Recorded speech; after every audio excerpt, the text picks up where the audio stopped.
জুলাই সনদ দেশের জনগণের প্রয়োজন নাই। বাংলাদেশের প্রয়োজন একটি নির্বাচন যেখানে সুষ্ঠু হবে, এটা জনগণ একটি প্রতিনিধিদের নির্বাচিত করতে পারবে।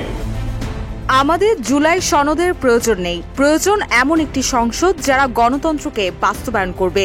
বিএনপি নেতা হাফিজ উদ্দিনের এই মন্তব্যের কড়া প্রতিক্রিয়া জানিয়েছেন জুলাই যোদ্ধা ও ডাকসুর মহসিন হল সংসদের সমাজসেবা সম্পাদক মোহাম্মদ সাইফুল্লাহ। তিনি তার ফেসবুক পোস্টে লিখেন, জুলাই সনদের বিরোধিতাকারী দলকে দেশের জনগণের প্রয়োজন নেই। এমন পাল্টাপাল্টি মন্তব্য ঘিরে রাজনৈতিক অঙ্গনে শুরু হয়েছে নতুন উত্তেজনা।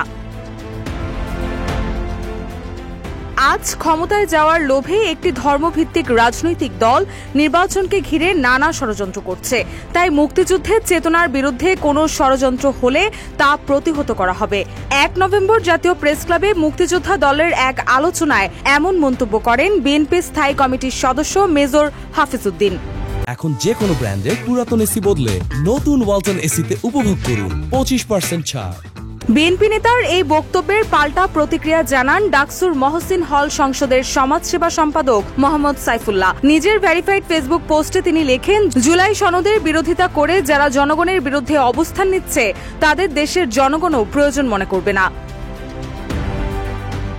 মেজর হাফিজ অভিযোগ করেন, ঐকমত্য কমিশন জোর করে জুলাই সনদে কিছু বিষয় ঢুকিয়ে দিয়েছে। নির্বাচন হওয়ার স্বার্থে অনিচ্ছা সত্ত্বেও বিএনপি অনেক কিছু মেনে নিয়েছে, কিন্তু আমাদের মূল প্রয়োজন গণতান্ত্রিক সংসদ যেখানে জনগণের প্রতিনিধিত্ব নিশ্চিত হবে। মোহাম্মদ সাইফুল্লাহ হুঁশিয়ারি করে বলেন, জনতার ইচ্ছার বিরুদ্ধে অবস্থান নেবেন না। জুলাই সনদ হলো জনগণের আশা ও পরিবর্তনের প্রতীক। এদিকে মেজর হাফিজ উদ্দিন বলেন, যারা মুক্তিযুদ্ধ করেছে তাদের ভুলিয়ে দিতে এই অন্তর্বর্তী সরকার কাজ করছে। তারা মুক্তিযুদ্ধের ইতিহাসকে হ্রাস করার চেষ্টা করছে।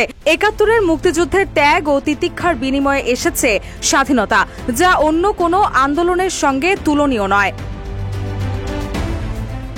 রাজনৈতিক বিশ্লেষকদের মতে জুলাই সনদ নিয়ে বিএনপি ও তরুণ নেতৃত্বের এই মতবিরোধ দেশের চলমান রাজনীতিতে নতুন বিতর্কের জন্ম দিয়েছে। রুশা সুর, নিউজ ডেস্ক, ইত্তেফাক।